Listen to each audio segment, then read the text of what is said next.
Channel study with ಪರಶುರಾಮ್ಗೆ ಸ್ವಾಗತವನ್ನು ಕೋರ್ತೀನಿ. ಕರ್ನಾಟಕ ಶಾಲಾ ಪರೀಕ್ಷೆ ಮತ್ತು ಮೌಲ್ಯ ನಿರ್ಣಯ ಮಂಡಳಿ ಬೆಂಗಳೂರು 3 2024-25 SSLC ಮಾದರಿ ಪ್ರಶ್ನೆ ಪತ್ರಿಕೆ 2 ಗಣಿತದಲ್ಲಿ ಇವತ್ತು ಎರಡನೇ ಭಾಗದಲ್ಲಿ 25ನೇ ಪ್ರಶ್ನೆಯಿಂದ ಹಿಡಿದು ಕಡೆಯ 38ರವರೆಗೆ ಪ್ರಶ್ನೆಗಳನ್ನು ನೋಡೋಣ.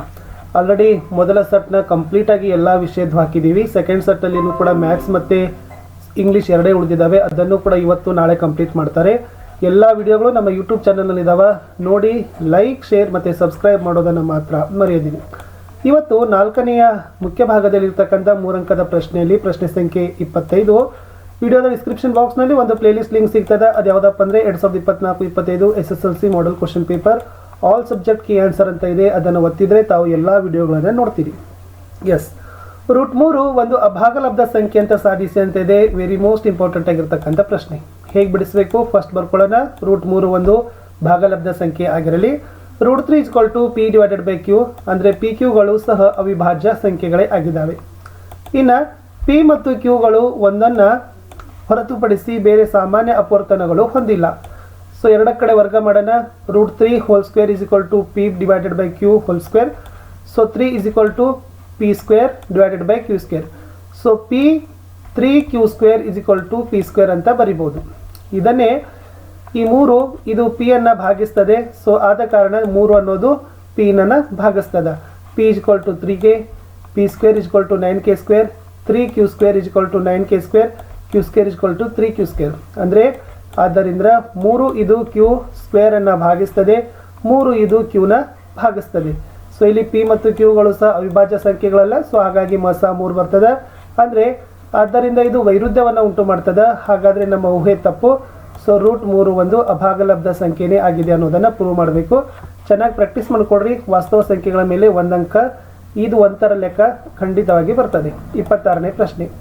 P(x) = x² + 7x + 10 ಈ ವರ್ಗ ಬಹುಪದೋಕ್ತಿಯ ಶೂನ್ಯತೆಗಳನ್ನು ಕಂಡುಹಿಡಿಯಿರಿ ಹಾಗೂ ಶೂನ್ಯತೆಗಳು ಮತ್ತು ಸಹಗುಣಕಗಳ ನಡುವಿನ ಸಂಬಂಧವನ್ನು ತಾಳೆ ನೋಡಿ ಅಂತ ಕೊಟ್ಟಿದ್ದಾರೆ. ಬರ್ಕೊಳ್ಳೋಣ. x² + 7x + 10 = 0. ಸೊ ಇದನ್ನು ಹೀಗೂ ಬರಿಬೋದು. 7x ಅನ್ನು ಹೊಡ್ಕೊಳ್ಳೋಣ. ಹೇಗೆ x² + 5x + 2x + 10 = 0. ಎರಡನ್ನೂ ಕೂಡ ಕಾಮನ್ ತಗೊಳ್ಳೋಣ. x + 5 + 2x + 5 = 0. x + 5 x + 2 ಆಗ್ತದೆ = 0. x + 5 = 0, x + 2 = 0. x ಅಂದರೆ -5, x ಅಂದರೆ -2. ಸೊ ಇದನ್ನು ಈ ಥರನಾಗಿರ್ತಕ್ಕಂಥ ನಾವೇನು ಮಾಡ್ತೀವಪ್ಪ ಅಂದರೆ ತಾಳೆಗಳನ್ನು ನೋಡ್ಬೋದು ಅಂತಕ್ಕಂಥದ್ದು ಇತ್ತು. ಇದು ಇಂಪಾರ್ಟೆಂಟ್ ಆಗಿರ್ತಕ್ಕಂಥ ಲೆಕ್ಕ. 27 ವರ್ಗಾಂತರ ಮತ್ತು ಆವೃತ್ತಿ ಕೊಟ್ಟಿದ್ದಾರೆ. ಬಹುಲಕಗಳನ್ನು ಕೇಳಿದ್ದಾರೆ. ಸೊ ಬರ್ಕೊಳ್ಳೋಣ. ಸೊ ಫಸ್ಟ್ ಅಲ್ಲಿ L12 ಆಗ್ತದೆ, F1 10 ಆಗ್ತದೆ, F0 7, F2 1, Hg. ಸೊ ಬಹುಲಕದ ಸೂತ್ರ L + F1 - F2 = 2F1 - F0 + F2 × H ಅಂತ ಆಗ್ತದೆ. ಸೊ ಸೂತ್ರದಲ್ಲಿ ಎಲ್ಲ ಅಂಕಿ ಸಂಖ್ಯೆಗಳನ್ನು ಹಾಕಿದಾಗ ಸೊ ನಮಗೆ ಸಿಗೋದು ಬಹುಲಕ 13 ಮಾತ್ರ ಅಂತಕ್ಕಂಥದ್ದು. ಕ್ಲಿಯರ್ ಆಗಿರ್ತಕ್ಕಂಥ ಸ್ಟೆಪ್ಸ್ಗಳನ್ನು ನೋಡ್ಕೊಡ್ರಿ. ಮುಂದಿನ ಪ್ರಶ್ನೆ ಮಧ್ಯಾಂಕಗಳನ್ನು ಕಂಡುಹಿಡಿಯಲಿಕ್ಕೆ ಕೊಟ್ಟಿದ್ದಾರೆ. ವರ್ಗಾಂತರ ಮತ್ತು ಆವೃತ್ತಿಯನ್ನು ಕೊಟ್ಟಿದ್ದಾರೆ. ಸೊ ವರ್ಗಾಂತರ ಮತ್ತು ಆವೃತ್ತಿ ಕೊಟ್ಟಿದಾಗ CIF ಕಂಡು ಕೇವಲ ನಮಗೆ CF ಅನ್ನು ಮಾತ್ರ ಕಂಡುಹಿಡಿಯಬೇಕು. ಸೊ F ಅನ್ನು ಎಲ್ಲ ಕೂಡಿಸಿ 20 ಇಡ್ತೀರಿ. ಸೊ n/20 ಅಂದರೆ 20/2 10 ಆಗ್ತದೆ. L 10 ಆಗ್ತದೆ, F 8, CF 6, H 10. ಮಧ್ಯಾಂಕದ ಸೂತ್ರ L + n/2 - CF/F × H. ಇದು ಮಧ್ಯಾಂಕ ಕಂಡುಹಿಡಿಯೋ ಸೂತ್ರ. ಅವುಗಳನ್ನು ಅಂಕಿ ಸಂಖ್ಯೆಗಳನ್ನು ತುಂಬಿದಾಗ ಉತ್ತರ ಬರೋದು 25 ಅಂತಕ್ಕಂಥ ಉತ್ತರ ನಮ್ಗೆ ಏನಾಗಬೇಕಪ್ಪ ಅಂದರೆ ಬರಬೇಕು. ಮುಂದಿನ ಪ್ರಶ್ನೆ ಟ್ರಿಗ್ನೋಮೆಟ್ರಿ ಮೇಲೆ ಇರ್ತಕ್ಕಂಥ ಪ್ರಶ್ನೆ ಇದೆ. ಸೊ ನೋಡ್ಕೊಡ್ರಿ. ಸೊ ಇದು ಈ ಥರನಾಗಿರ್ತಕ್ಕಂಥ ಟ್ರಿಗ್ನೋಮೆಟ್ರಿ ಲೆಕ್ಕಗಳನ್ನು ನೀವೇನು ಮಾಡಬೇಕಾಗಿತ್ತಪ್ಪ ಅಂದರೆ ಸಾಧಿಸಬೇಕಾಗಿತ್ತು. ಇದು ಕೂಡ ಮೋಸ್ಟ್ ಇಂಪಾರ್ಟೆಂಟ್ ಆಗಿರ್ತಕ್ಕಂಥ ಲೆಕ್ಕ. ಓಕೆನಾ. ಇನ್ನೊಂದು ಕೇಳಿದ್ದಾರೆ ಟ್ರಿಗ್ನೋಮೆಟ್ರಿಯಲ್ಲಿ. ಸೊ ಇದು ಕೂಡ ಕೋಟೆ ಅಂತ ಸಾಧಿಸಲಿಕ್ಕೆ ಕೇಳಿದ್ದಾರೆ. ಸೊ ಈ ಥರನಾಗಿರ್ತಕ್ಕಂಥ ಲೆಕ್ಕ ಇತ್ತದು. ಸೊ ಪ್ರತಿಯೊಂದು ಸ್ಟೆಪ್ಸನ್ನು ನೀವು ನೋಡ್ಕೋಬೇಕಾಗ್ತದೆ. ಯಾಕೆಂದರೆ ಪ್ರತಿ ಸ್ಟೆಪ್ಸ್ಗೂ ಕೂಡ ನಿಮ್ಗೆ ಏನಾಗ್ತದಪ್ಪ ಅಂದರೆ ಅರ್ಧ ಮಾರ್ಕ್ಸ್ಗಳನ್ನು ಕೊಡ್ತಾರೆ. ಸೊ ಇದು ಕೂಡ ಇಂಪಾರ್ಟೆಂಟ್ ಆಗಿರ್ತಕ್ಕಂಥ ಲೆಕ್ಕ ಇತ್ತು. 29ನೇ ಲೆಕ್ಕ. ಒಂದು ಗಡಿಯಾರದಲ್ಲಿ ನಿಮಿಷದ ಮುಳ್ಳಿನ ಉದ್ದ 14 ಸೆಂಟಿಮೀಟರ್.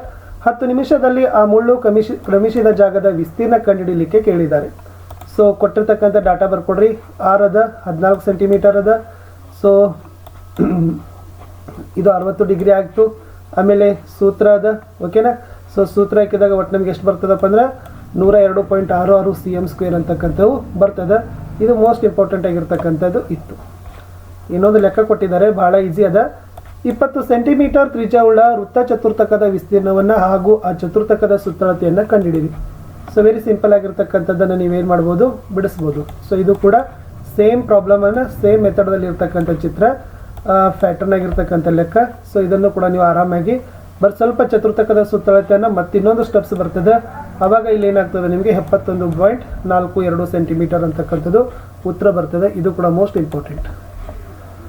ಗ್ರಾಫ್ ಇದೆ. ಪಿ ಬಿಂದು ಎ ಬಿ ರೇಖಾಖಂಡವನ್ನು ವಿಭಾಗಿಸ್ತದೆ. ಸೂತ್ರ ಉಪಯೋಗಿಸಿ ಕಂಡುಹಿಡಿಯಿರಿ ಅಂತ ಕೇಳಿದ್ದಾರೆ. ಸೊ ಗ್ರಾಫನ್ನೇ ಕೊಟ್ಟಿದ್ದಾರೆ. ಸೊ ಎಸ್, ಇದು ಉತ್ತರ ಇತ್ತು. A x1y1 06, B x2y2 30, P xy 22, m1 m2 ಎಷ್ಟು. ಸೊ ಪಿ ಆಫ್ ಎಕ್ಸ್ ಅನ್ನು ಕಂಡುಹಿಡಬೇಕು. m1 x2 plus m2 x1 divided by m1 plus m2 ಹಾಕಿದಾಗ ಸೊ ನಮಗೆ ಉತ್ತರಗಳನ್ನು ಸಿಗ್ತದೆ. 2 divided by 1 m1 divided by m2 ಅಂತಕ್ಕಂಥದ್ದು ಇಲ್ಲಿ ಏನಾಗಬೇಕಪ್ಪ ಅಂತಂದ್ರೆ ಉತ್ತರ ಬರಬೇಕು. ಇದು m2 ಆಗಬೇಕು. ಓಕೆನಾ, ಕ್ಲಿಯರ್ ಆಗಿ ನೋಡ್ಕೊಡ್ರಿ. ಇನ್ನೊಂದು ಪ್ರಶ್ನೆ ಇದೆ ಅದರಲ್ಲಿ. ಈ ಚಿತ್ರದಲ್ಲಿ ಎ ಬಿ ರೇಖಾಖಂಡವನ್ನು 1:2 ಆಂತರಿಕವಾಗಿ ವಿಭಾಗಿಸಿದರೆ ಈ ವಿಭಾಗಿಸಿದ ಬಿಂದುವಿನ ನಿರ್ದೇಶಾಂಕಗಳನ್ನು ಭಾಗ ಪ್ರಮಾಣ ಸೂತ್ರ ಬಳಸಿ ಕಂಡುಹಿಡಬೇಕು. ಚಿತ್ರ ಕ್ಲಿಯರ್ ಆಗಿ ಅಬ್ಸರ್ವ್ ಮಾಡಿ. ಭಾಗ ಪ್ರಮಾಣ ಸೂತ್ರ ಕೇಳಿದ್ದಾರೆ. ಎ x1y1 2 ಬರ್ತದೆ, ಬಿ x2y2 5 2 m1 m2 1 2. ಇದೇ ಭಾಗ ಪ್ರಮಾಣ ಕಂಡುಹಿಡಿತಕ್ಕಂಥ ಸೂತ್ರ P xy m1 x2 plus m2 x1 divided by m1 plus m2 m1 y2 plus m2 y1 plus m1 divided by m1 plus m2 ಅಂತಕ್ಕಂಥದ್ದಿತ್ತು. ಸೊ ಇಲ್ಲಿ ಅಂಕಿ ಸಂಖ್ಯೆಗಳನ್ನು ಹಾಕಿದಾಗ ಸೊ ನಮ್ಗೆ ಎಷ್ಟು ಬರ್ತದಪ್ಪ ಅಂದ್ರೆ 3 ಮತ್ತು 4 ಅಂತಕ್ಕಂಥದ್ದು ಉತ್ತರ ಅಲ್ಲಿ ಬರಬೇಕು. ಇದು ಕೂಡ ಮೋಸ್ಟ್ ಇಂಪಾರ್ಟೆಂಟ್ ಆಗಿರ್ತಕ್ಕಂಥದ್ದು ಇತ್ತು. ಸ್ವಲ್ಪ ಪಾಸ್ ಮಾಡಿ ನೋಡ್ಕೊಡ್ರಿ. ಪ್ರಮೇಯ ಸಾಧಿಸಬೇಕು. ವೃತ್ತದ ಮೇಲಿನ ಯಾವುದೇ ಬಿಂದುವಿನಲ್ಲಿ ಎಳೆದ ಸ್ಪರ್ಶಕ ವೃತ್ತ ಬಿಂದುವಿನಲ್ಲಿ ಎಳೆದ ತ್ರಿಜ್ಯಕ್ಕೆ ಲಂಬನೆ ಆಗಿರ್ತದೆ ಅಂತ ಕೇಳಿದ್ದಾರೆ. ಸೊ ಇದು ದತ್ತ ಇದೆ. ಓ ವೃತ್ತ ಕೇಂದ್ರ, XY ಸ್ಪರ್ಶಕ, ಪಿ ಸ್ಪರ್ಶ ಬಿಂದು, ಸಾಧನೀಯ OP ಲಂಬ QY. ಸೊ ರಚನೆಗಳನ್ನು ನೀವೇನು ಮಾಡಬೇಕಾಗಿತ್ತು, ಮಾಡ್ಕೋಬೇಕಾಗಿತ್ತು. ಅವಾಗ ನೀವೇನು ಮಾಡಬೇಕಪ್ಪ ಅಂದ್ರೆ ಈ ಸಾಧನೆಯನ್ನು ಮಾಡಲಿಕ್ಕೆ ಈಸಿ ಆಗ್ತದೆ. ಕಂಪಲ್ಸರಿ ಪ್ರಮೇಯಗಳನ್ನು ನೋಡ್ಕೊಡ್ರಿ, ಒಂದು ಕಡೆ ಬಾಯ್ಟ್ ಮಾಡ್ಕೊಡ್ರಿ, ನಿಮಗೆ ಅಂಕಗಳು ತಂದು ಕೊಡ್ತಾವ. 32ನೇ ಪ್ರಶ್ನೆ. ಒಬ್ಬ ವಿದ್ಯಾರ್ಥಿ ರೂಪಾಯಿ 60ಕ್ಕೆ ಕೆಲವು ಪುಸ್ತಕಗಳನ್ನು ಕೊಡ್ತಾನೆ. ಅವನು ಅದೇ ಹಣಕ್ಕೆ 5 ಪುಸ್ತಕಗಳನ್ನು ಹೆಚ್ಚಾಗಿ ಕೊಂಡಿದ್ದರೆ ಪ್ರತಿಯೊಂದು ಪುಸ್ತಕದ ಬೆಲೆ ಒಂದು ಕಡಿಮೆಯಾಗುತ್ತಿತ್ತು. ಹಾಗಾದರೆ ಅವನು ಕೊಂಡ ಪುಸ್ತಕಗಳ ಸಂಖ್ಯೆಯನ್ನು ಕಂಡುಹಿಡಿಯಿರಿ ಅಂತ ಕೊಟ್ಟಿದ್ದಾನೆ. ಸೊ ಈ ತರನಾಗಿ ಬರ್ಬೋದು. ವಿದ್ಯಾರ್ಥಿಗಳ ಕೊಂಡ ಪುಸ್ತಕಗಳ ಮೌಲ್ಯ 60 ರೂಪಾಯಿ, ಕೊಂಡ ಪುಸ್ತಕಗಳ ಸಂಖ್ಯೆ x ಆಗಿರಲಿ, ಪ್ರತಿ ಪುಸ್ತಕದ ಬೆಲೆ 60 ಡಿವೈಡೆಡ್ ಬೈ x ಆಗಿರುತ್ತೆ. ಸೊ ಅವಾಗ ನೀವೇನು ಮಾಡ್ಬೋದು, 60 ಡಿವೈಡೆಡ್ ಬೈ x ಮೇಲೆ 60 divided by x plus 5 = 1. So ಇಷ್ಟು ನೀವು ಏನು ಮಾಡಬೇಕಾಗ್ತದೆ, ಸ್ಟೆಪ್ಸ್ಗಳನ್ನು ಹಾಕಿ. ಸೊ ಲಾಸ್ಟ್ ಎಷ್ಟು ಬರಬೇಕಪ್ಪ ಉತ್ತರ, x -20, x 15 ಅಂತಕ್ಕಂಥ ಉತ್ತರಗಳನ್ನು ಬರಬೇಕು. ಸ್ಟೆಪ್ಸ್ ಸ್ವಲ್ಪ ಕ್ಲಿಯರ್ ಆಗಿ ನೋಡ್ಕೊಡ್ರಿ. 33. ಪಕ್ಕದ ಚಿತ್ರದಲ್ಲಿ ಎ ಬಿ ಸಿಗಳು ಕ್ರಮವಾಗಿ OP, OQ ಮತ್ತು OCಗಳ ಮೇಲಿನ ಬಿಂದುಗಳು. AB ಸಮಾಂತರ PQ, AC ಸಮಾಂತರ PR, BC ಸಮಾಂತರ QR ಅಂತಾನೆ ತೋರಿಸ್ರಿ. ಸೊ ಚಿತ್ರ ಕೊಟ್ಟಿದ್ದಾರೆ. ಸೊ ಚಿತ್ರ ನೋಡಿದ್ದೀರಿ, ಕ್ಲಿಯರ್ ಆಗಿ ಅಬ್ಸರ್ವ್ ಮಾಡಿದ್ದೀರಿ. ಸೊ ಈ ತರನಾಗಿರ್ತಕ್ಕಂಥ ನೀವು ಬರೀಬೇಕು. ದತ್ತ AB ಸಮಾಂತರ PQ, AC ಸಮಾಂತರ PU, ಸಾಧನೆಯ BC ಸಮಾಂತರ QR. ಸೊ ಅವಾಗ ಸಾಧನೆ ಅಂತಕ್ಕಂಥದ್ದೇನು, ಇದು ಥೇಲ್ಸನ ಪ್ರಮೇಯದಲ್ಲಿ ಬರ್ತದೆ. ಸೊ ಥೇಲ್ಸನ ಪ್ರಮೇಯನ ತಗೊಂಡು ನೀವೇನು ಮಾಡಬೇಕು, ಲಾಸ್ಟ್ BC ಸಮಾಂತರ QR ಅಂತಕ್ಕದ್ದನ್ನು ಸಾಧಿಸಬಹುದಾಗಿತ್ತು. ಪ್ರಶ್ನೆ ಸಂಖ್ಯೆ 34, 4 ಅಂಕಕ್ಕೆ ಹೋಗೋಣ. ಒಂದು ಸಮಾಂತರ ಶ್ರೇಣಿಯ 8ನೇ ಪದ 2ನೇ ಪದದ ಅರ್ಧದಷ್ಟದ, 11ನೇ ಪದ 4ನೇ ಪದದ 3ನೇ ಒಂದರಷ್ಟಕ್ಕಿಂತ ಹೆಚ್ಚದ. ಹಾಗಾದರೆ ಆ ಸಮಾಂತರ ಶ್ರೇಣಿಯ 15ನೇ ಪದವನ್ನು ಕಂಡುಹಿಡಲಿಕ್ಕೆ ಕೇಳಿದ್ದಾರೆ. ಸೊ ಬರ್ಕೊಳ್ಳೋಣ. A8 ಅಂದರೆ A2 divided by 2, A plus 7 = A plus D divided by 2. So ಅವಾಗ ಇದು ಒಂದೇದು ಬರ್ತದೆ. A -13D ಅಂತಕ್ಕಂಥದ್ದು. ಸೊ ಅವಾಗ ನಾವು ಕಂಡುಹಿಡಿದಾಗ D ಎಷ್ಟು ಬರ್ತದಪ್ಪ ಅಂದ್ರೆ 3 ಅಂತಕ್ಕಂಥದ್ದು D ಫಸ್ಟ್ ಆಗಿ ಬರ್ತದೆ. ಆಮೇಲೆ D ಕಂಡುಹಿಡಿದಾಗ A -36 ಬರ್ತದೆ. ಆಮೇಲೆ ಅವಾಗ A15 ಕಂಡುಹಿಡಿದಾಗ ನಮ್ಗೆ ಎಷ್ಟು ಬರ್ತದಪ್ಪ ಅಂದ್ರೆ A ಪ್ಲಸ್ 14D ಒಳಗಡೆ ಹಾಕಿದಾಗ ಒಟ್ಟು ಉತ್ತರ ಬರೋದೇ 6 ಅಂತಕ್ಕಂಥದ್ದು ಬರ್ತದೆ. ಇಷ್ಟು ಏನಾಗಿತ್ತು ಪ್ರಶ್ನೆ ಉತ್ತರ ಇತ್ತು. ಇನ್ನೊಂದು ಕೇಳಿದಾರ, 37 ಪದಗಳಿರುವ ಒಂದು ಸಮಾಂತರ ಶ್ರೇಣಿಯ ಮಧ್ಯದ 3 ಪದಗಳ ಮೊತ್ತ 225 ಹಾಗೂ ಕೊನೆಯ 3 ಪದಗಳ ಮೊತ್ತ 429. ಹಾಗಾದರೆ ಆ ಶ್ರೇಣಿಯನ್ನು ಕಂಡುಹಿಡಲಿಕ್ಕೆ ಕೇಳಿದ್ದಾರೆ. ಬರ್ಕೊಳ್ಳೋಣ. ಮಧ್ಯದ ಪದ n+1 ಡಿವೈಡೆಡ್ ಬೈ 2 ಅಂದರೆ 37 + 1 2 ಅಂದರೆ 38 ಭಾಗಿಸು 2 19ನೇ ಪದ ಆಯಿತು. ಮಧ್ಯದ 3 ಪದಗಳು A18, A19, A20. ಯಾಕಂದರೆ ಮಧ್ಯದ ಪದ ನಾವು ಕಂಡುಹಿಡಿದಿದ್ದೀವಿ. ಆವಾಗ A18 + A19 + A20 ಎಷ್ಟಾಗಬೇಕು, 225 ಆಗಬೇಕು. ಆವಾಗ ನಮ್ಗೆ ಏನಾಗ್ತದಪ್ಪ ಅಂದ್ರೆ ಒಂದು ಇಕ್ವೇಷನ್ ಸಿಗ್ತದೆ. ಯಾವುದು a plus 18d = 75 first one. ಕೊನೆಯ 3 ಪದಗಳು a35 a36 a37. ಸೊ ಅವಾಗ ಯಾವ್ದು ಸಿಗ್ತದೆ ನಮ್ಗೆ a ಪ್ಲಸ್ 35d = 143 ಅಂತಕ್ಕಂಥದ್ದು ಎರಡನೇದು ಸಿಗ್ತದೆ. 1 ಮತ್ತು 2 ಎರಡೂ ಕೂಡಿಸಿದಾಗ ನಮಗೆ ಡಿ ಸಿಗ್ತದೆ. ಡಿ ಎಷ್ಟು ಬರಬೇಕು 4 ಅಂತಕ್ಕಂಥದ್ದು ಬರಬೇಕು. ಆವಾಗ 4 ಕಂಡುಹಿಡಿದಾಗ ನಾವು ಸೂತ್ರದಲ್ಲಿ ಡಿ ದ ಬೆಲೆಯನ್ನು ಹಾಕಿದಾಗ ಏಕ್ ಬಂದು ಬರ್ತದೆ. ಸೊ ಅದೇ ಎಷ್ಟಾಗಿರ್ತದೆ 3 ಆಗಿರ್ತದೆ. ಸಮಾಂತರ ಶ್ರೇಣಿಗಳು 3 7 11 15ನೇ ಪದಗಳು ಆಗಿರ್ತಾವೆ. ಗ್ರಾಫ್ ಇದೆ 2x + y = 6 x + y = 4 ಅಂತ ಇದೆ. ವೆರಿ ಸಿಂಪಲ್ ಇತ್ತು. ಸೊ ಈ ತರನಾಗಿರ್ತಕ್ಕಂಥದ್ದು 2x + y = 6 x + y = 4 ಅಂತ ಹಾಕಿ ಸೊ ಈ ಗ್ರಾಫನ್ನು ನೀವೇನು ಮಾಡಬೇಕಾಗಿತ್ತು ಬಿಡಿಸ್ಬೇಕಾಗಿತ್ತು. ಇದು ಕೂಡ ಮೋಸ್ಟ್ ಇಂಪಾರ್ಟೆಂಟ್ ಆಗಿರ್ತಕ್ಕಂಥದ್ದು. ನೋಡಿ ಪರಿಹಾರ ನೋಡ್ಕೊಡ್ರಿ, x2 ಬರ್ತದೆ y2 ಬರ್ತದೆ. ಇಷ್ಟು ನಿಮ್ಮದು ಗ್ರಾಫ್ ಏನಾಗಬೇಕಾಗಿತ್ತು ಬರಬೇಕಿತ್ತು. ನೆಕ್ಸ್ಟ್ ಪ್ರಮೇಯದ ತ್ರಿಭುಜದ ಒಂದು ಕೋನ ಮತ್ತೊಂದು ತ್ರಿಭುಜದ ಒಂದು ಕೋನಕ್ಕೆ ಸಮವಾಗಿರ್ತದೆ. ಆ ಕೋನಗಳನ್ನು ಉಂಟು ಮಾಡಿರುವ ಬಾಹುಗಳು ಸಮಾನುಪಾತದಲ್ಲಿದ್ದರೆ ಆ ಎರಡೂ ತ್ರಿಭುಜಗಳು ಸಮರೂಪಿಗಳಾಗಿರುತ್ತವೆ ಅಂತ ಸಾಧಿಸಿ ಅಂತ ಕೊಟ್ಟಿದ್ದಾರೆ. ಇದು ಕೂಡ ಮೋಸ್ಟ್ ಇಂಪಾರ್ಟೆಂಟ್ ಆಗಿರ್ತಕ್ಕಂಥ ಪ್ರಮೇಯನೇ ಇತ್ತು. ಸೊ ಇದು ಕೂಡ ಈಸಿ ಆಗಿರ್ತಕ್ಕಂಥದ್ದು. ಸೊ ಇದು ಕೋಕೋ ನಿರ್ಧಾರಕ ಗುಣ ಪ್ರಮೇಯ ಆಗಿರ್ತದೆ. ದತ್ತ ಕೋನ a = ಕೋನ ಡಿ, ಕೋನ b = ಕೋನ ಇ, ಕೋನ c = ಕೋನ f. ಸಾಧನೆಯ AB/DE = BC/EF = AC/DF. ರಚನೆ ಮಾಡ್ಕೊಳ್ತೀರಿ, ಸಾಧನೆ ಮಾಡ್ಕೊಳ್ಬೇಕಾಗ್ತದೆ. ಸೊ ಲಾಸ್ಟಿಗೆ ನೀವೇನು ಮಾಡಬೇಕಾಗ್ತದಪ್ಪ ಅಂದ್ರೆ ಇಷ್ಟು ಸಾಧನೆ ಮಾಡಬೇಕು. ಆಲ್ರೆಡಿ ಪ್ರಮೇಯ ನಿಮ್ಮ ಟೆಕ್ಸ್ಟ್ ಬುಕ್ನಲ್ಲಿದೆ. ಸ್ವಲ್ಪ ಮೆಥಡ್ ಕ್ಲೂ ತಗೊಂಡು ಅದನ್ನು ಬಿಡಿಸೋದನ್ನು ಕಲೀರಿ. ಲಾಸ್ಟ್ 38ನೇ ಪ್ರಶ್ನೆಗೆ ಬರೋಣ ಸ್ನೇಹಿತರೆ. 37 ಮೀಟರ್ ಎತ್ತರವಿರುವ ಲಂಬವಾದ ಕಂಬದ ತುದಿಯಿಂದ ನೆಲದಲ್ಲಿರುವ ಗೂಟಕ್ಕೆ ಒಂದು ಹಗ್ಗವನ್ನು ಎಳೆದು ಕಟ್ಟಿದ್ದಾರೆ. ಅದೇ ಕಂಬಕ್ಕೆ ಅದರ ವಿರುದ್ಧ ದಿಕ್ಕಿನಲ್ಲಿ ಕಂಬದ ತುದಿಯಿಂದ ಸ್ವಲ್ಪ ಕೆಳಕ್ಕೆ ಮತ್ತೊಂದು ಹಗ್ಗವನ್ನು ನೆಲದಲ್ಲಿರುವ ಗೂಟಕ್ಕೆ ಕಟ್ಟಿದ್ದಾರೆ. ಎರಡೂ ಹಗ್ಗಗಳ ಉದ್ದಗಳ ವ್ಯತ್ಯಾಸ 8 ಮೀಟರ್. ಎರಡೂ ಹಗ್ಗಗಳು ಚಿತ್ರದಲ್ಲಿರುವಂತೆ ನೆಲದಿಂದ 30 ಡಿಗ್ರಿ ಕೋನವನ್ನು ಉಂಟು ಮಾಡ್ತವೆ. ಹಾಗಾದರೆ ಎರಡೂ ಹಗ್ಗಗಳ ಉದ್ದ ಕಂಡಿಡಿರಿ ಹಾಗೂ ಚಿಕ್ಕದಾದ ಹಗ್ಗವನ್ನು ನೆಲದಿಂದ ಎಷ್ಟು ಎತ್ತರದಲ್ಲಿ ಈ ಕಂಬಕ್ಕೆ ಕಟ್ಟಿದ್ದಾರೆ ಅಂತ ಕೇಳಿದ್ದಾರೆ. ಓಕೆನಾ.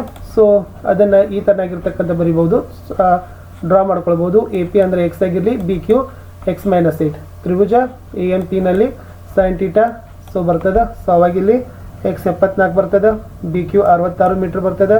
ತ್ರಿಭುಜ ಬಿ ಎಮ್ ಕ್ಯೂನಲ್ಲಿ ಹಾಕೋಣ, ಅವಾಗ ಎಷ್ಟು ಬರ್ತದೆ 33 m ಅಂತ ಬರ್ತದೆ.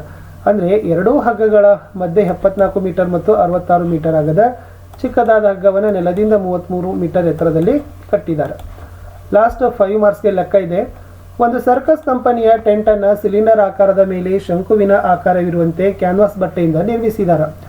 ಈ ಸಿಲಿಂಡರ್ ಆಕಾರದ ಎತ್ತರ 9 ಮೀಟರ್, ಟೆಂಟನ ಪಾದದ ವ್ಯಾಸ 30 ಮೀಟರ್. ಹಾಗಾದರೆ ಟೆಂಟ್ನ ಒಟ್ಟು ಎತ್ತರ 17 ಮೀಟರ್ ಆಗಿದೆ. ಹಾಗಾದರೆ ನಿಮ್ಗೆ ಏನು ಕಂಡುಹಿಡಿಯಲಿಕ್ಕೆ ಕೇಳಿದರೆ ಎ ಟೆಂಟ್ ಆವರಿಸಿರುವ ನೆಲದ ವಿಸ್ತೀರ್ಣ, ಬಿ ಆ ಟೆಂಟನ್ನು ನಿರ್ಮಿಸಲು ಉಪಯೋಗಿಸಿದ ಕ್ಯಾನ್ವಾಸ್ ಬಟ್ಟೆಯ ವಿಸ್ತೀರ್ಣ, ಇವೆರಡನ್ನ ಕೂಡ ಕಂಡುಹಿಡಿಯಲಿಕ್ಕೆ ಕೇಳಿದ್ರು. ಚಿತ್ರವನ್ನು ಸಹಿತ ಕೊಟ್ಟಿದ್ದಾರೆ, ಅದನ್ನು ನೋಡ್ಬೋದು. ಸೊ ನೋಡೋಣ. ಇದು ಸಿಲಿಂಡರ್ ಆಗ್ತದೆ, ಆಮೇಲೆ ಶಂಕು ಆಗ್ತದೆ. ಸಿಲಿಂಡರ್ನಲ್ಲಿ D30, R15, H9 ಡಾಟಾ ಕೊಟ್ಟಿದ್ದಾರೆ. ಶಂಕುನಲ್ಲಿ R15, H12ರಲ್ಲಿ 9 ಕಳೆದರೆ 8, ಎಲ್ ಕಂಡುಹಿಡಿಬೇಕು. L ಕಂಡುಹಿಡಿಬೇಕಾದ್ರೆ √h² + 15². ಸೊ ಅವಾಗ ನಮಗೆ ಎಲ್ ಬರ್ತದೆ ಎಷ್ಟು 17 ಮೀಟರ್ ಅಂತಕ್ಕಂಥದ್ದು ಬರ್ತದೆ. ಸ್ವಲ್ಪ ಸ್ಟೆಪ್ಸ್ಗಳನ್ನು ನೋಡ್ಕೊಡ್ರಿ. ನೆಲದ ವಿಸ್ತೀರ್ಣ ಕಂಡುಹಿಡಿಬೇಕಾದ್ರೆ πr² ಸೂತ್ರ ಹಾಕ್ತೀವಿ. ಉತ್ತರ ಎಷ್ಟು ಬರಬೇಕು 707.14 ಸೆಂಟಿಮೀಟರ್² ಅಂತಕ್ಕಂಥದ್ದು ನೆಲದ ವಿಸ್ತೀರ್ಣ ಬರ್ತದೆ. ಇನ್ನು ಟೆಂಟನ ವಿಸ್ತೀರ್ಣ ಕಂಡುಹಿಡಿಬೇಕಾದ್ರೆ ಸಿಲಿಂಡರ್ನ ಪಾರ್ಶ್ವ ಮೇಲ್ಮೈ ವಿಸ್ತೀರ್ಣ ಮತ್ತು ಶಂಕುವಿನ ಪಾರ್ಶ್ವ ಮೇಲ್ಮೈ ವಿಸ್ತೀರ್ಣವನ್ನು ಕೂಡಿಸ್ಬೇಕು. ಎರಡರದ್ದು ಸೂತ್ರ 2πrh ಮತ್ತು πrl ಬರ್ತದೆ. ಎರಡನ್ನೂ ನಾವು ಲೆಕ್ಕಗಳನ್ನು ಹಾಕಿದಾಗ 1650 ಮೀಟರ್² ಅಂತಕ್ಕಂಥದ್ದು ಉತ್ತರ ಏನಾಗ್ತದಪ್ಪ ಅಂದ್ರೆ ಬರ್ತದೆ. ಇದು ಮೋಸ್ಟ್ ಇಂಪಾರ್ಟೆಂಟ್ ಆಗಿರ್ತಕ್ಕಂಥ ಲೆಕ್ಕ ಇತ್ತು. ಇಷ್ಟು SSLC ಗಣಿತದಲ್ಲಿ ಮಾದರಿ ಪ್ರಶ್ನೆ ಪತ್ರಿಕೆ 2 ನಾನು ಏನು ಮಾಡಿದ್ದೀನಿ ಸ್ನೇಹಿತರೆ, ಕಂಪ್ಲೀಟಾಗಿ ನಿಮಗೆ ಬಿಡಿಸಿ ಕೊಟ್ಟಿದ್ದೀನಿ. ಇನ್ನೇನು ಇದರ ಮುಂದಿನ ವಿಡಿಯೋದಲ್ಲಿ